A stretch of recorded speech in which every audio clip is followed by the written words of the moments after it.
Hi, welcome to the Change Makers, a platform where we have transformational leaders that are impacting their environment, the trailblazers that are making huge differences. I just want you to know that it's not as if the road is easy, but they get going. They do it scared. They don't give themselves excuses. They are human beings just like you. And I'm so honored to have Nelson Tressler here. Nelson has an amazing story which is to me is quite emotional. I'm happy that he's still standing. And when you look at the story and the journey of how everything started for him in life, you wouldn't believe that here he is today. But I'll leave him to share the story and tell us more about how he was able to get himself out, even when he heard the story.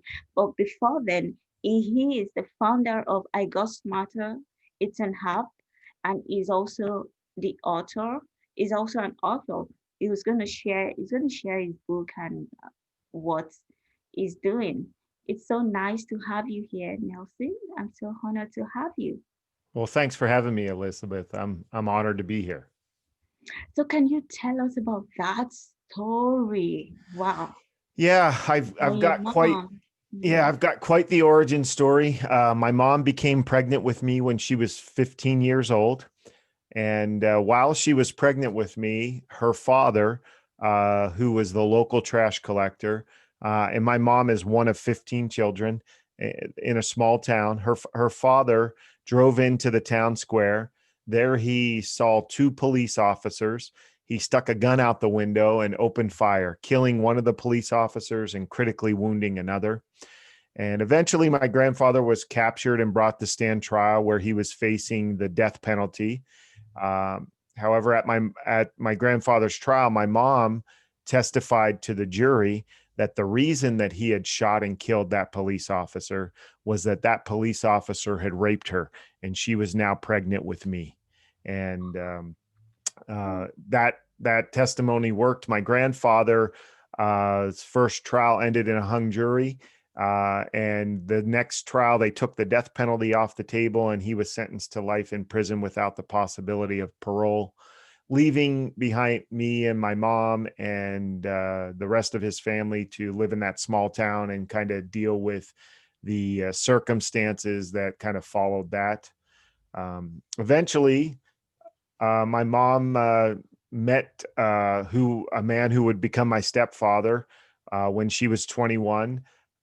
He, come to Wow. find out, was an alcoholic and Wow. physically and emotionally abused me and my mom just about Wow. every day. And so that was kind of where the life went. Eventually, my mom had four more children, and because of the lifestyle that they were living, a lot of the basic needs for my siblings kind of fell upon me as the oldest. Eventually, I remember going to school and looking at my report card in the fourth grade and looking to see who my fifth grade teacher would be, and come to find out that I was being held back in fourth grade. I had straight F's. I had missed about 60 days of school that year because I hated going to school. I couldn't read, I couldn't write, can't spell. And so the next year, when I repeated the fourth grade, they placed me into special ed, and come to find out I had dyslexia. Mm. And so, my life kind of went that way. It was a struggle for a long time. But then one night, my stepfather was walking home drunk from a bar, and there was somebody else driving home drunk from that bar, and they ended up going down the road and hitting and killing my stepfather. Wow. And it was at this time. My mom has five children. She's dropped out of school in the eighth grade, so she has no education. She's never worked outside of the home. And as bad as her life has been to this point, uh, losing my stepfather pretty much left her with no hope on how to care for her family. And so it was at this time that she decided that she was going to take her own life. And fortunately, she was not successful, but she was placed into a hospital. And at that time, our family was split up. Whenever she got out of the hospital, she determined that she was not going to be able to care for all of the kids on her own. So that was the time that I ended up going to live with my grandmother, who was the wife of the man who shot and killed the police officer. Yeah. And then that's kind of where my life started to take a turn, because for the first time, I didn't have to worry about my stepfather coming home drunk and beating me or my mom. Wow. There was always food in the house at my grandmother's. And the one rule that my grandmother had, even though education wasn't a huge priority, was that you were going to go to school. And Wow. so I started going to school on a regular basis. And what I started to realize was I wasn't dumb. It's just that Mhm. I didn't really uh, build up any momentum and put in the work. So it was at this time, I'm in about seventh grade, and a counselor comes from the local university to talk about what you need to do as a student to get into college. Mm. And for the first time, I started thinking about, wow, what if I could become a college graduate? And you know what Yeah. happens whenever you start to tell yourself you want to do something that's hard and Yeah. going to make you uncomfortable. All those voices in the back of your brain start yelling at you all the reasons you shouldn't do it. Yeah. So at this time of my life, I'm in special ed. I can't read, I can't write, I can't spell. Mhm. And of my mom's family, of the 15 kids, only two had ever graduated from high school. None had ever even gone to college. And, Wow. and I start thinking to myself, I'm going to be lucky to graduate high school, let alone go to college. But I put that goal out there and tried to work towards it and started to do my best. And 12 years after setting that goal, four different universities, 4 years in the Air Force, Mhm. I finally Wow. became that first person to graduate college in my family. Wow. Wow. Wow. Your story is so touching. I'm going to go back a bit if you don't mind. Sure. So, when all of this happened, number one, did you get to see your grandfather? Was he pardoned after? Or No, no, my grandfather ended up and there's a lot of twists and turns in that story yeah. that are in my book, The Unlucky Sperm Club. Okay. So I don't want to give away everything that's in that book, but there are definitely twists and turns in there. But my grandfather ended up spending the rest of his life in prison, more than 40 years. Wow. And yeah, I got to see him uh, on a regular basis. The prison that he was at was about 40 miles from our home, and my Wow. grandmother, stayed faithful to him her entire life, and I think she went to visit him every month while he was there. So yeah. Okay. So, I know that when all of this happened, you weren't born then. So, when your mom told you this story, was she the one who told you this story? So um, throughout my life, I mean, it was always out there. I mean, we were in a small town, so in a small town, everybody knows Everyone. your business anyhow. But now, place on top of it that your grandfather has shot and killed a police officer, and that your mom has testified that she was raped by that police officer, and you're the product of it. So I grew up in a town where I was always that kid, and it always came from that family, and so I grew up knowing all of this. And again, in my book, The Unlucky Sperm Club, I kind of Yeah. talk about some of the situations that arise from that. And then, the situation where me and my mom sat down and really talked about it. And for the first time, I got the real story.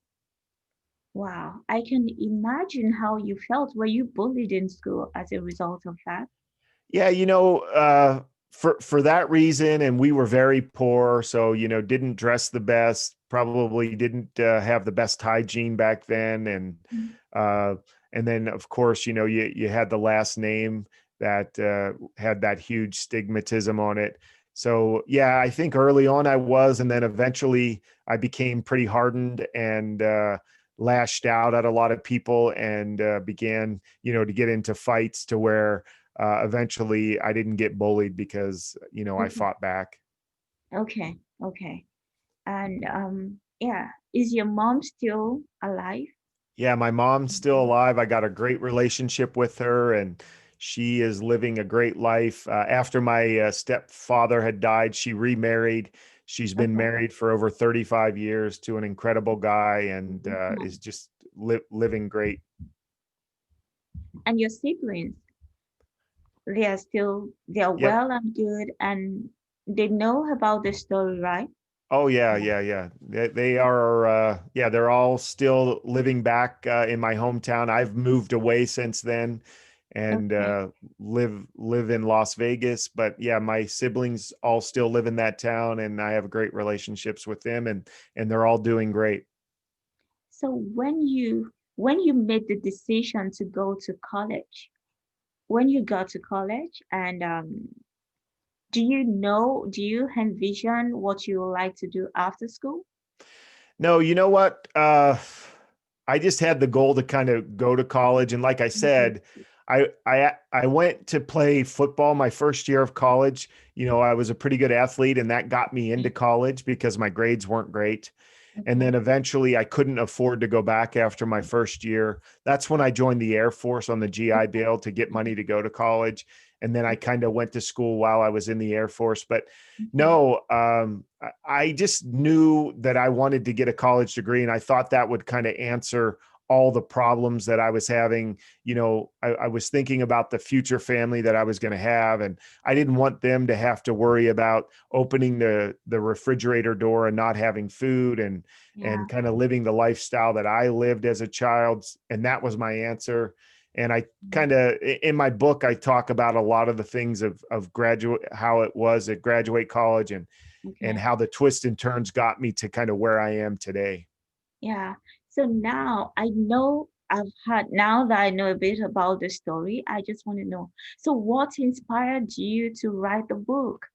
Why would you want to share it out with everyone? Yeah, you know, good question because when I moved away from my hometown when I joined the Mhm. Air Force, I was running from this story. I was running from my Mhm. childhood and everything that it represented and I hated, you know, it being brought up and dealing with those Mhm. circumstances with Mhm. it. So when I joined the Air Force for the first time, nobody knew my story. And for the first time I could be Nelson nobody.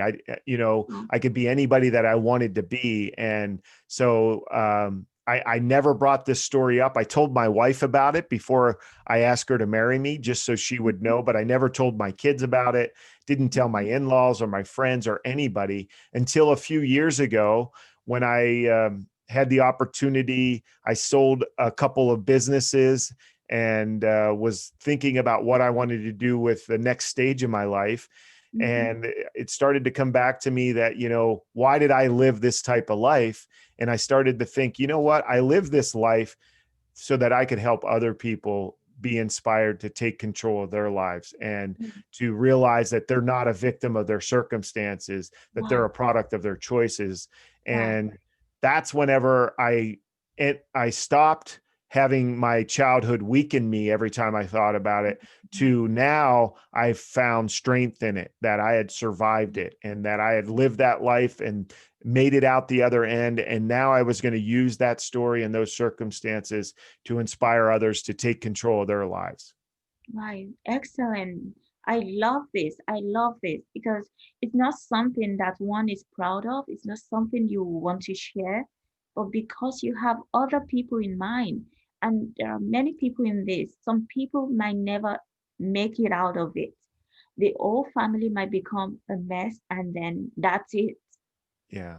But Well, thank Mhm. and one thing, you know, is the one thing that I love a philosophy is things only have the meaning you're willing to give them. And as soon as Yeah. I started giving my childhood and those circumstances a different meaning, a positive meaning, a Right. meaning that was going to help me, I started to Mhm. get energy from it Mhm. and not be weakened by it. So, you know, that's one of the strategies that I think all your listeners can really use is, Yeah. you Yeah. know, we get to give meaning to everything that happens to us in our lives. Right. Why would we ever give a negative meaning to anything? You know, if you Right. dig long enough and hard enough, you can find something positive that can come out of, you know, the situation you're in. Sure. Yes. So now let's talk about I Got Smarter. Tell us Yeah. about it, the application. Yeah. Yes. So, I mean, as I kind of have used goals and personal development in every area of my life, I became obsessed with it over the last 20 years. And I've used it to create the life that I'm living today. Eventually, I was able to become the number one salesperson in my division worldwide for a top 5 commercial real estate firm a few times. I was able to start, you know, over 10 businesses, including one of the largest privately held pet resort chains in the country. And, next month I'm going to be celebrating my 25th wedding anniversary. So I've used these Wow. goals and Yeah. personal development to really design the life that I wanted. Mm-hmm. And I saw what a difference it made in my life. But I also saw that there were a lot of people out there struggling, living lives that they weren't happy with. And what Mm-hmm. I realized was they were only a few choices away from really getting on the path to living that life they wanted. But they struggled with accomplishing their goal, or even knowing what their goals were. So what I did whenever I decided that this was kind of the route that I wanted to go was I sat down and I designed this program that could help people finally, live the life that they wanted to live by giving them all the tools, the knowledge, and especially the support to see their goals through the end. And I designed an app around it so that it would be easy to use. And this app pretty much walks you through, one, writing your goals, knowing exactly what goals you want, and then giving you that road work of how to accomplish those goals by doing a morning ritual and designing what you have to do. And the app automatically populates your task list on what you have to do. The next step in achieving your goal. And so Wow. now, there's no question what has to be done because you plan your day every day. And then through the app, you just make sure that you get it done. And then at night, we do our evening ritual where we reflect upon our day and making sure that, time is our greatest resource. Mm-hmm. So I wanted us all to make sure that, we didn't take this day for granted, that we lived it the way that it should be lived as our greatest resource. Yeah. Thank you so much. So now there's something I want to ask you. In the course of you trying to achieve something, whether going to the Air Force or trying to create this app, was there a time you experienced rejection from people? Oh, How yeah. do I you mean, handle that? all the time. You know what? The thing is with people who reject you or hate on you, what Mm-hmm. I've realized is, and I've had this even with my book, even some family members who didn't want me to tell this story because it had been so long ago, and they're still living in that small town, and they just wanted these, events to kind of be forgotten about. So when I came out with this book, they weren't happy with it. And I got some criticism from them. But what I realize with people who hate on you or try to discourage you is it's a lot less about what you're doing and who you are. And Right. it's more about them and about where your success is making them realize that they're not doing what they want to do. They're not fulfilling their dreams. And by them criticizing you, they're trying to stop you from your dreams or slow you down so that it's not as evident that they're not fulfilling their goals. So Yeah. if you again, you get to give meaning to everything. So anytime that somebody is hating on me, people Mm-hmm. don't hate on lackluster things or lackluster people. They only hate on people who are doing good things and big things. So one, to get haters, that lets you know that you're heading in the right direction. And Yeah. then two, realizing that it's not about you, it's more about Mm-hmm. them. And when you do that, when you kind of give it that meaning, then when you get a hater, you might as well give yourself a high five because Mm-hmm. hey, I'm headed in the right direction. And people are hating on you because they want to be you. And Right. when you realize that, you're like, okay, I'm out there and people are looking to me and are wanting what I have. So I need to keep going, and don't ever let somebody dim your light for the world. Sure. Uh, you know, get out there and never be ashamed of success. And Mm-hmm. it's your success and it's what you want to do. Never let anyone stop you or slow you down from achieving your goals. Thank you so much. And now I'm going to request for one technique from you. You've received an award of the best salesperson of the year multiple times. So what's that technique that you use that help you achieve this goal or meet the target? Yeah, you know what? I've always put my clients and in real estate, I've always put their needs ahead of mine. It was never about closing the deal and getting paid the commission. It was always about getting them the best deal and always putting them first.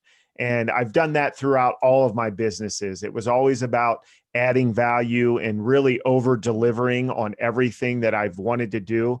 And when you do that, when you forget about yourself and really focus on the people that you're serving, whatever business you're in, Mhm. the money will take care of itself. But Right, when you really focus on the client and the persons that you're serving, right.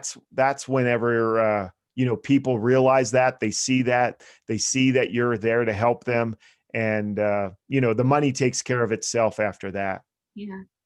Thank you so much. We tap into that because I'm so honored to have you here, and I'm so glad that our audience can learn from you, from your story, from what you are doing, and what you've done, and your achievements. So, are there a time in your journey, in your business and entrepreneurship journey, or when you were in real estate? You're still in real estate, right? No, I've Okay. retired, and I've Okay. retired from my businesses, and now I just kind of own some real estate, and now I'm moving Okay. forward with I Got Smarter. Okay, okay. So was there a time where you have some negative thoughts or when you feel tired and you need to quit?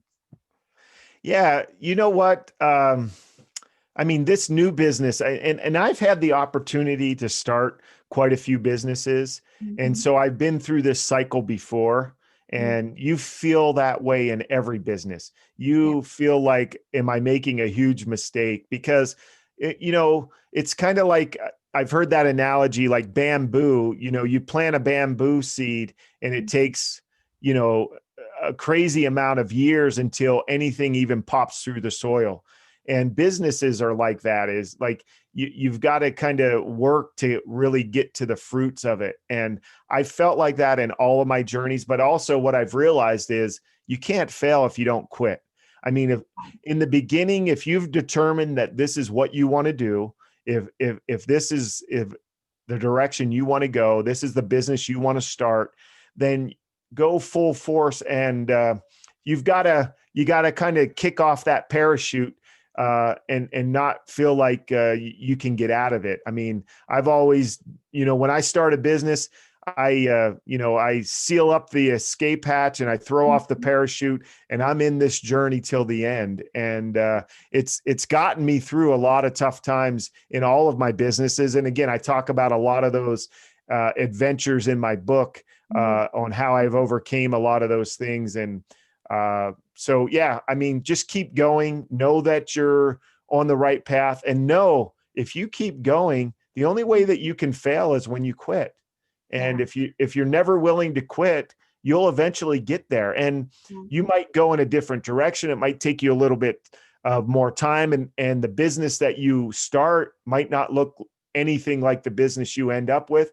But as long as you keep going, you won't fail. Right. Thank you so much. Thank you. And guys, I just want to tell you that Nelson has a gift for everyone, and this is exciting. So he's sharing with us 15 philosophies to take control of your life. And can you tell us where to get that? Of course, you find it on the in the description section. You will Yeah. find a link um, to connect and where you can get the book also because you need to get that book. It's really loaded based on everything we've talked about. There's so much information. You need to get it. Can you Yeah. share with us where to get the freebies and the Yeah. link, how we can reach out and connect? Yep. You can go to nelsontressler.com, and everything is there. There's a link for the app, and we're also giving away 30 free days to try the app. I Got Smarter. And then you can also go on there and click on the link to get the 15 philosophies. And those, if nothing else, if you get that freebie of the 15 philosophies to live your life by, you will dramatically change your life if you start living by those philosophies.